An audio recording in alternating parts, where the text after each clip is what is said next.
Hello students. हम लोग chapter 5 कर रहे हैं, है ना। चैप्टर 5 में हम लोगों ने 5.7 तक जो है स्टडी कर ली है। और बेटा इस साल सीबीएसई ने एक्सरसाइज 5.8 को सिलेबस से एक्सक्लूड कर दिया है।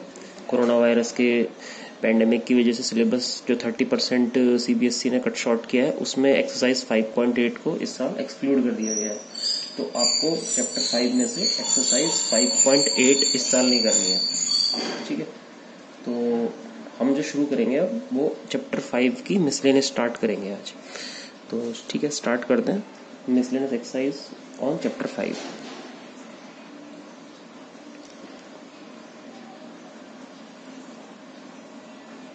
मिसलेनियस एक्सरसाइज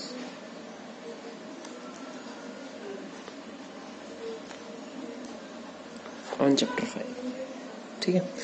तो मैं जो शुरुआत करूँगा वो लास्ट क्वेश्चन से करता हूँ। सबसे पहले क्वेश्चन नंबर 23 लूँगा।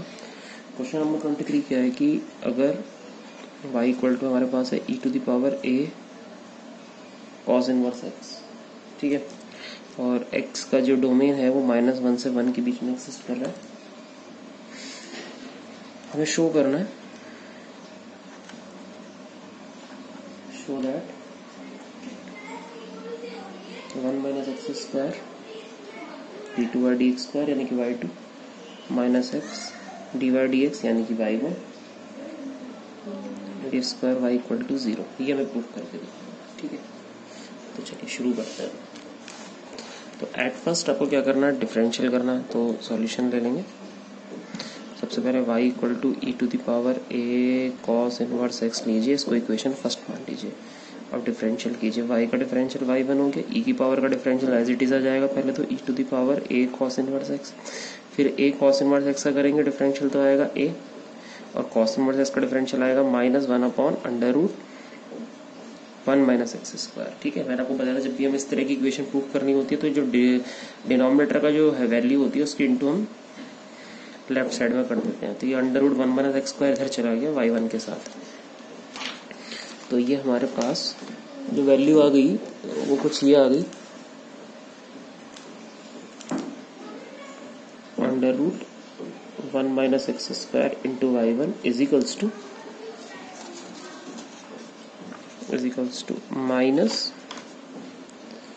a e to the power a cos inverse x, e to the power a cos inverse x, ठीक है। तो ये वैल्यू आ गई हमारे पास।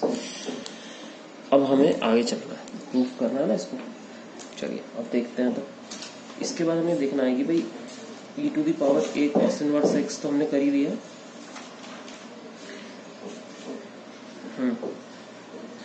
तो e to the power a cos inverse x की वैल्यू क्वेश्चन के अकॉर्डिंग y गिवन है, है ना। ये तो क्वेश्चन में गिवन है y है, तो इसको y लिख देंगे हम लोग, under root 1 minus x square y1 is equals to minus ay, ठीक है। उसके बाद हम क्या करेंगे, दोनों तरफ स्क्वायरिंग कर देते हैं। पहले तो चाहो तो आप डिफरेंशियल भी कर सकते हो, भाई स्क्वायरिंग कर दीजिए both side. Squaring both side तो हो जाएगा 1 minus x square into y1 का square is equals to a square y square आ गया, ठीक है। चलिए डिफरेंशियल करते हैं। फर्स्ट ये सेकंड होगा 1 माइनस एक्स स्क्वायर ऐसी, इसका डिफरेंशियल पहले पावर का होगा 2y1, फिर y1 का डिफरेंशियल होगा y2 plus y1 square as it is, 1 minus x square का डिफरेंशियल आएगा माइनस 2x। इधर a स्क्वायर कॉन्स्टेंट रहा, y स्क्वायर का डिफरेंशियल करेंगे तो पहले 2y लिखेंगे, फिर y का डिफरेंशियल लिख देंगे y1, ठीक है। अब आप देखो तो दोनों तरफ से 2y1 कॉमन आ रहा है, हमने यहाँ से 2y1 कॉमन ले लिया तो हमारे पास बचा 1 माइनस एक्स स्क्वायर y2, यहाँ से हमने 2y1 कॉमन लिया तो बचा कितना, minus x y1 is equals to 2y1 a square, ठीक है। तो 2y1 से 2y1 हम कैंसिल कर सकते हैं, तो हमें मिला 1 minus x square into y2 minus x into y1 is equals to a square y, यानी कि हमारी इक्वेशन जो हमें चाहिए थी वो हमें मिल गई। 1 minus x square y two minus x y one minus a square y equal to 0। ठीक है, और हम इसको ऐसे भी लिख सकते हैं 1 minus x square y two का मतलब क्या होता है d two y upon d x square, y one का मतलब होता है d y upon d x, और minus a square y equal to 0। Prove हो गया है ना, इस तरीके से प्रूफ हो जाएगा। तो समझ में आ गया होगा आपको अच्छे से कि कहानी क्या है इस क्वेश्चन की। चलिए आगे चलते हैं नेक्स्ट क्वेश्चन पे। क्वेश्चन नंबर नेक्स्ट ले रहे हैं, question number 22। y is equals to fx gx hx l m n a b c। ठीक है, हमें प्रूफ करना है, proof that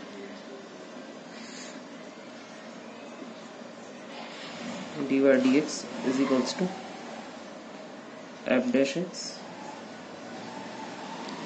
g dash x h dash x l m n a b c, ये हमें प्रूफ करना है। ठीक है बेटा, चलो प्रूफ करते हैं।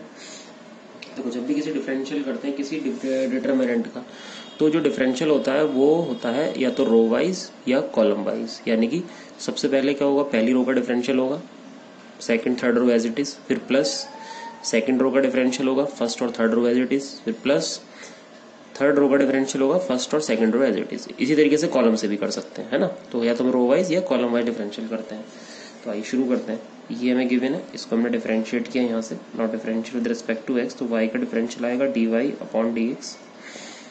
सबसे पहले फर्स्ट रो का डिफरेंशियल होगा d upon d x of f x, d upon d x of g x and d upon d x of h x.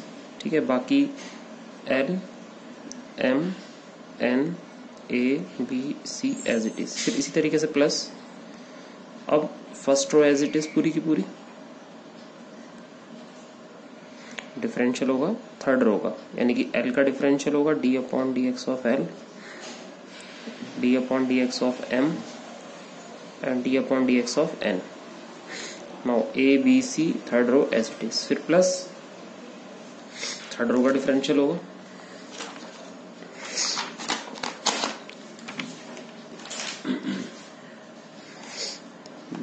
Plus third row का डिफरेंशियल होगा f x as it is,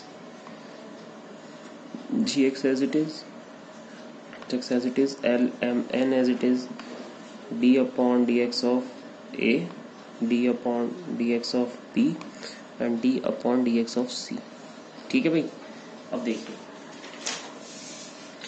F x का differential क्या होगा F dash x, g x का differential जी dash x, h x का differential H dash x. तो पहले वाले डिटरमिनेंट में जो वैल्यू बनेगी वो क्या क्या बनेगी, f dash x, g dash x, h dash x और l m n a b c as it is, l m n a b c as it is plus. और जब आप सेकंड रो का डिफरेंशियल करोगे तो l m n तीनों constant है, तीनों का डिफरेंशियल 0 हो जाएगा। तो f x g x h x 0 0 0 a b c फिर प्लस। इसी तरीके से जब आप थर्ड रो का डिफरेंशियल करोगे तो ए बी सी का डिफरेंशियल 0 हो जाएगा।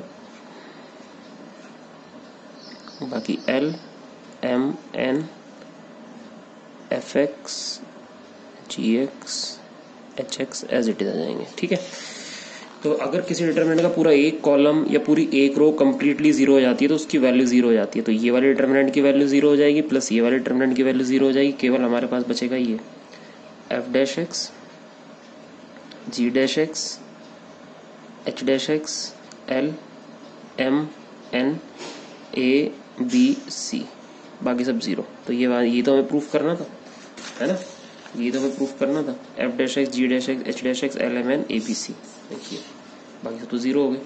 इसको ठीक है भाई।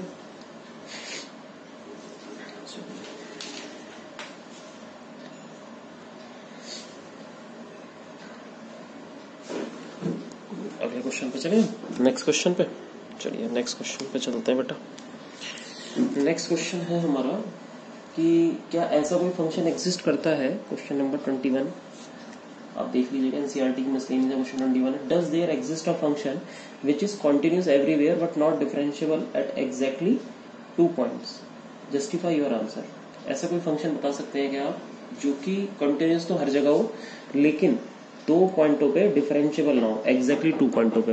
देखो जो मॉडुलस फंक्शन होता है वो अपने क्रिटिकल पॉइंट पे जो है डिफरेंशिएबल नहीं होता है ना, हमें सबको पता है ये बात। तो ऐसे फंक्शन तो बहुत सारे हो सकते हैं, like this f x is equals to modulus x minus a plus modulus x minus b, है ना। ये फंक्शन जो है कॉन्टिन्यूस होगा एवरीवेयर, कॉन्टिन्यूस एवरीवेयर, बट इतने जो इसके 2 क्रिटिकल पॉइंट आएंगे, x is equals to a और यहाँ से x is equals to b, अगर हम इसको 0 के इक्वल रखते हैं तो इन 2 पॉइंटों पर ये कॉर्नर बना लेगा, और जब कॉर्नर बन जाते हैं ग्राफ में तो वो फंक्शन वहां पर डिफरेंशिएबल नहीं होता। तो इसका मतलब है कि फंक्शन कॉन्टिन्यूस तो हर जगह है लेकिन not differentiable at x is equals to a and x is equals to b, that's it. इसमें तो केवल इतना ही लिखना है क्वेश्चन नंबर 21 में। अगर वो 3 कहता है कि भाई ऐसे फंक्शन बताओ जो 3 जगह पे 3 पॉइंटों पर नॉन डिफरेंशिएबल हो, तो हम इसमें एक मॉड और जोड़ सकते थे, प्लस एक्स माइनस सी, लाइक इस तरीके से, ठीक है। चलिए इजी है, तो एग्जाम्पल ही था। नेक्स्ट क्वेश्चन पे चलते हैं, क्वेश्चन नंबर 20। क्वेश्चन नंबर 20 क्या है, क्वेश्चन नंबर 20 क्या है बेटा कि using the fact that sine a plus b, using the fact that sine a plus b is sine a cos b plus cos a sine b, है ना। ये कह रहे हैं कि इस फैक्ट का यूज करना है एंड डिफरेंशिएशन का भी यूज करना है, इस फॉर्मूले का भी यूज करना है और डिफरेंशिएशन का भी यूज करना है, और हमें क्या करना है, obtain the formula sum of cosine, sum of cosine, cosine के सम का फॉर्मूला प्रूफ करके दिखाना है इस आइडेंटिटी से हमें डिफरेंशियल का यूज करें, ठीक है। कुल मिला के वो आपसे ये कहना चाह रहा है कि आपको कॉस ए प्लस बी का फॉर्मूला प्रूफ करना है इसमें से, इस आइडेंटिटी से। कैसे करेंगे देखिए, सबसे पहले क्या करते हैं हम, फंक्शन, क्योंकि डिफरेंशियल में तो हमें फंक्शन की जरूरत होती है, तो लेट कर लिया हमने कि a is the function of t and angle b is also function of t. हमने ये मान लिया कि दोनों जो है ना, ए और बी कांस्टेंट नहीं है, ये फंक्शन ऑफ टी है, किसी वेरिएबल टी के फंक्शन है, ठीक है। तो चलो अब हमें गिवन क्या है, हमें गिवन है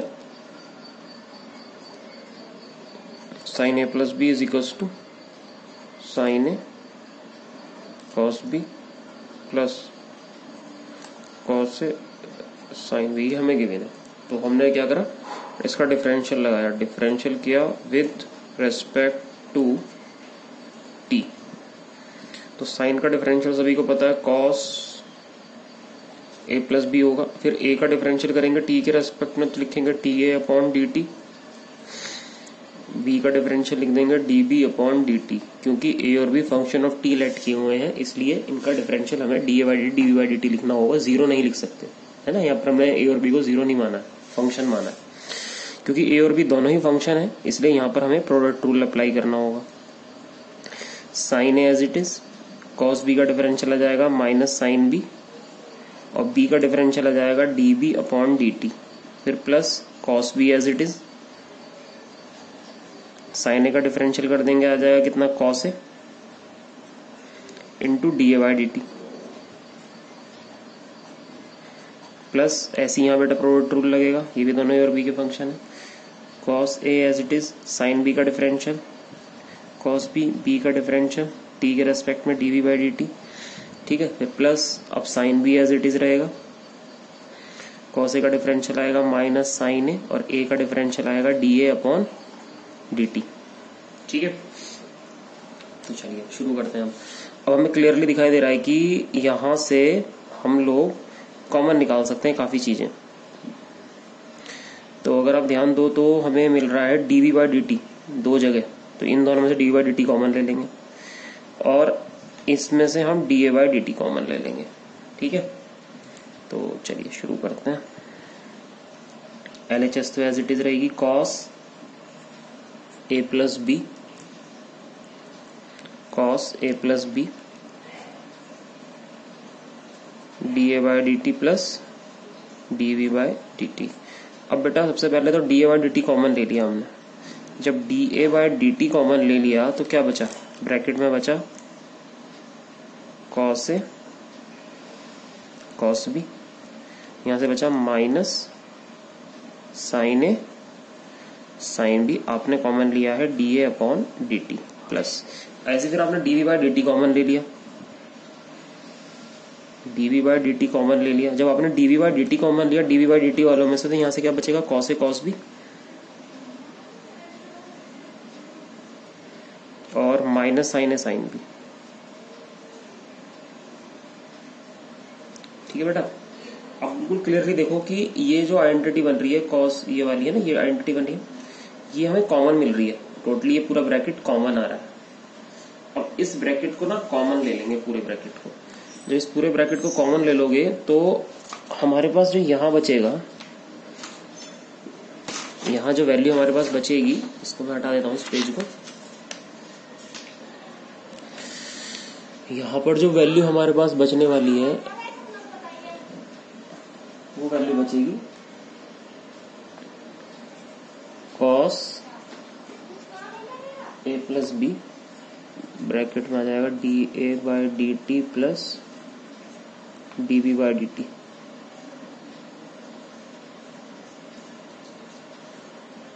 ठीक है। और बाकी यहां से हमने कॉमन ले लिया ये पूरा cos a cos B minus sine a sine B, cos a cos B minus sine a sine B वाला पूरा टर्म कॉमन ले लिया,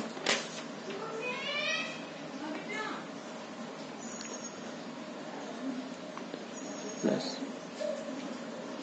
साइन बी हमने कॉमन ले लिया, ठीक है। तो ब्रैकेट में वहां बचेगा D A by D T plus D by D T, ये दोनों कट जाएंगे। तो बेटा cos A plus cos b का फॉर्मूला बन गया cos a cos B minus sine A into sine B, यही तो हमें प्रूफ करना था, ये प्रूफ हो गया, ठीक है भाई। तो इस वीडियो में इतना ही रखते हैं।